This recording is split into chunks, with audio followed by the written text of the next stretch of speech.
नमस्कार.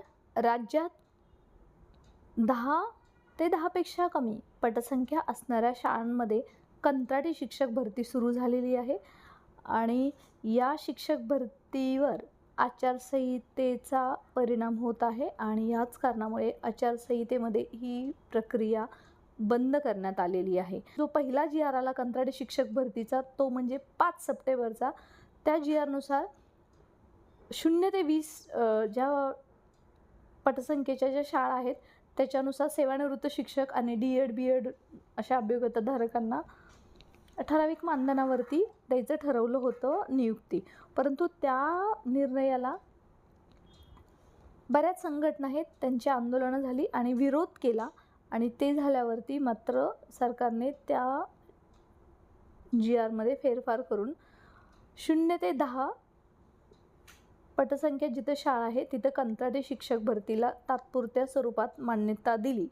जी आरमध्ये तर असं लिहिलेलं आहे की ही भरती तात्पुरत्या स्वरूपात आहे, परंतु जेव्हा शिक्षणाधिकारी आहेत प्राथमिक विभागाचे त्यांच्याकडे जेव्हा चौकशी आपण केलेली आहे तेव्हा त्यांनी सांगितलेलं आहे की या शिक्षकांना येणाऱ्या काळामध्ये जो परमनंट शिक्षक आहे त्याची दुसऱ्या ठिकाणी बदली करण्यात येईल आणि या धर्तीवरती राज्यात कंत्राटी भरती सुरूसुद्धा झाली आणि 5-6 जिल्हे आहेत त्यांनी कंत्राटी शिक्षक घेतलेले आहेत, परंतु बाकीचे काही जिल्हे होते त्यांनी सांगितलं होतं की आम्ही आता लवकरच ॲड देऊ अभियोगताधारकांना. या चॅनलच्या माध्यमातून एक व्हिडिओ टाकला होता. मी सुद्धा आव्हान केलं होतं की सध्या पवित्र पोर्टल भरतीला उशीरच लागणार आहे. या भरतीतून जवळपास एक 15,000 मानधन भेटणार आहे, तर तुम्ही तोपर्यंत एप्रिल-मेपर्यंत ही जी संधी आहे तोपर्यंत तुम्हाला एक अर्निंगचं साधन होऊन जाईल. त्यासाठी तुम्ही चौकशी करा. त्यांनी जाऊन चौकशी केली. त्यांनी सांगितलं की आम्ही लवकरच ॲड काढतोय, परंतु आता मात्र ही सर्व कंत्राटी शिक्षक भरती ती म्हणजे आचारसंहितेत अडकलेली आहे. मग जर हे जे कंत्राटी पद्धतीने घेतलेले शिक्षक आहेत किंवा घेणारे शिक्षक आहेत त्यांना जर परमनंट पुढे केलं किंवा त्यांना जर पुढे अजून रिन्युअल केलं त्यांचं कॉन्ट्रॅक्ट किंवा त्यांना अजून पुढं घ्यायचं ठरलं, हे सर्व प्राथमिक लेवलला किंवा जे काही शिक्षणाधिकारी असतील त्या विभागातील ते ठरवणार आहेत. मग मित्रांनो ह्या जागा अशाच जर फ्रीज होत राहिल्या तर मग पवित्र पोर्टल थ्रू जी काही भरती येणाऱ्या काळामध्ये होणार आहे त्याच्यावरती सुद्धा याचा परिणाम होणार आहे. त्यामुळे ही गोष्ट इतकी लाईटली नाही आहे जेवढी आपण लाईटली घेत आहोत. चला तर आपण या व्हिडिओमध्ये डिटेलमध्ये पाहूयात. मित्रांनो ही न्यूज आहे आणि त्याच्यामध्ये सांगितलेलं आहे की कंत्राटी शिक्षक भरती डिसेंबरमध्येच होणार आहे. याचबरोबर अजून एक शिक्षण भरती मुख्यमंत्री युवा प्रशिक्षण योजना या माध्यमातून सुरू झालेली आहे आणि तिथं अगदी 12वी ज्यांचं कंप्लीट झालेलं आहे त्यांनासुद्धा शाळेवरती शिकवण्यासाठी घेतलेलं आहे, कारण विद्यार्थ्यांना शिक्षक मिळणं तितकंच गरजेचं होतं आणि पवित्र पोर्टल भरतीला उशीर होत आहे असं त्यांनी त्याचं रिझन सांगितलेलं आहे. ही कंत्राटी शिक्षक भरती आहे ती स्थानिकांना प्राधान्य देण्यात येणार आहे आणि त्यांची अर्हता सेम जी पवित्र पोर्टल थ्रू जी भरती होते त्यांची असणार आहे. फक्त यांच्यासाठी टेट बंधनकारक नाही आहे. TAIT बद्दल मी बोलते. ओके, आता ही भरती प्रक्रिया थांबली कशामुळे हे आपण न्यूज पाहूया. आचारसंहितेमध्ये थांबली प्रक्रिया.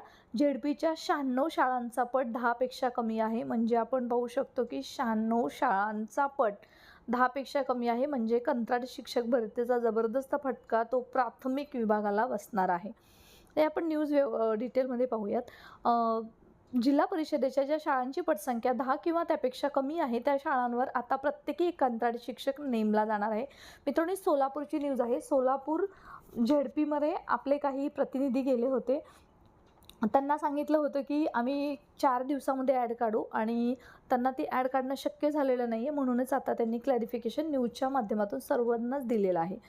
सोलापूर जिल्हा परिषदेच्या जवळपास 96 शाळांचा पट 10पेक्षा कमी असून त्या ठिकाणी कंत्राटी शिक्षक नेमले जाणार आहेत. हे फक्त जो 96 जो आकडा होता मगाचा तो फक्त सोलापूर जिल्ह्याचा आहे.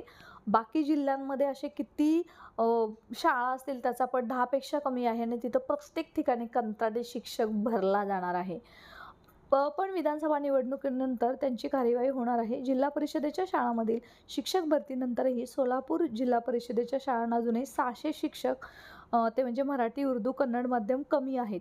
म्हणजे लक्षात घ्या सध्या म्हणजे पवित्र पोर्टल थ्रू काही जी शिक्षक भरती झालेली आहे ते शिक्षक तर भरलेलेच आहेत. ते असतानासुद्धा 600 शिक्षक मराठी माध्यम, उर्दू माध्यम त्याचबरोबर कन्नड माध्यम यांची रिक्वायरमेंट आहे.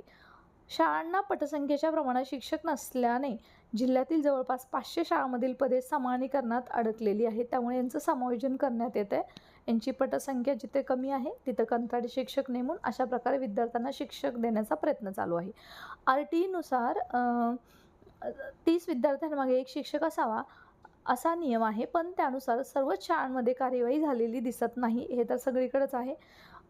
या पार्श्वभूमीवर पूर्वी 20 पेक्षा कमी पटांच्या शाळांमध्ये सेवानिवृत्त शिक्षक नेमण्याचा निर्णय झाला. या निर्णयात पुन्हा बदल करण्यात आला आणि आता नवीन निर्णयानुसार 10 पेक्षा कमी पटांच्या शाळांवर DED, BEd धारक सुशिक्षित बेरोजगार तरुणांना कंत्राटी पद्धतीने नेमले जाणार आहे. त्यांची नियुक्ती पहिल्यांदा एकाच वर्षासाठी असणार असून त्यानंतर त्यांना पुढे संधी द्यायची की नाही, परमनंट करायचं की नाही, त्यांचं जे कॉन्ट्रॅक्ट आहे ते रिन्युअल करायचं की नाही, याचा निर्णय जिल्हा परिषदेच्या मुख्य कार्यकारी अधिकाऱ्यांच्या मार्गदर्शनाखाली प्राथमिक शिक्षणाधिकारी घेणार आहेत. हे खूप महत्त्वाचं आहे मित्रांनो. यांना कंटिन्यू जर केलं तर मग पुढची शिक्षक भरती जी काही होणार आहे ती होऊन सुद्धा क्वेश्चन मार्क येते की नक्की त्याचा काय म्हणजे किती जागा येतील, हा एक मोठा खूप प्रश्न आहे. आणि बघा आता कशामुळे शिक्षक अतिरिक्त होत आहेत, यामुळे कमी होतील अतिरिक्त. 2023-24च्या या शैक्षणिक वर्षाची संच मान्यता करताना आधार व्हॅलिड पटसंख्या ग्राह्य धरावी असे शालेय शिक्षण विभागाचे आदेश होते. पण शिक्षक संघटनाच्या मागणीनंतर या निर्णयातून सवलत देत आधार व्हॅलिड पटावरील 10% विद्यार्थी शाळेत आहेत पण त्यांचे आधार कार्ड नाही, त्यांचाही विचार केला जाणार आहे. आणि त्याच्यामुळेच सध्या जे काही एक्सेस शिक्षक होते त्यांची संख्या कमी झालेली आहे. परंतु त्यांनी हेही क्लिअर केलेलं आहे, हा निर्णय कायमचा नसून यापुढे आधार व्हॅलिड पटसंख्याच ग्राह्य धरली जाणार आहे. म्हणजे आधार कार्ड कंपल्सरी आहे. जर आधार कार्डनुसार जर विद्यार्थी नसतील तर ती पटसंख्या ग्राह्य धरली जाणार नाही. त्यामुळे येणाऱ्या काळामध्ये अजून चॅलेंजेस निर्माण होत आहेत. आणि या संदर्भात कादर शेख आहेत प्राथमिक शिक्षण अधिकारी, त्यांना काय म्हणायचं आहे, जिल्हा परिषदेच्या ज्या शाळांची पटसंख्या 10 किंवा त्याहून कमी आहे त्या शाळांमधील सध्याची पटसंख्या मागवली आहे. शालेय शिक्षण विभागाच्या निर्णयानुसार त्या शाळांवर प्रत्येकी एक कंत्राटी शिक्षक नेमला जाणार आहे. तत्पूर्वी त्या शाळेतील नियमित 2 पैकी एका शिक्षकाची दुसऱ्या शाळेवर बदली करावी लागणार आहे. जसं मी तुम्हाला व्हिडिओच्या प्रथमतः सांगितलं होतं की एक जिथे 2 शिक्षक असतील त्याच्यातली एकाची बदली करणार आहेत आणि एक कायमस्वरूपी शिक्षक आणि दुसरा कंत्राटी शिक्षक अशा प्रकारे तिथं म्हणजे त्यांचं काम चालू राहणार आहे. आता विधानसभा निवडणुकीमुळे हे शक्य नसल्यामुळे डिसेंबरमध्येच त्यांची कार्यवाही होईल. आणि मित्रांनो, या शिक्षणाधिकाऱ्यांना आपले काही टीम मेंबर भेटले होते आणि त्यांना सांगितलं होतं की 2-3 दिवसात तयार येईल आणि आता त्यांनी एवढं मोठं क्लॅरिफिकेशन दिलेलं आहे.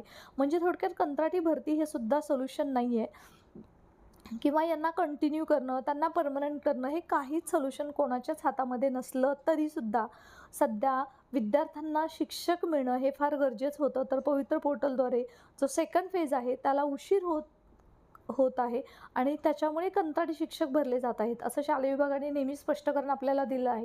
परंतु यांना जर कंटिन्युएशन केलं तर ते परमनंटचं पत्र जाणार आहे.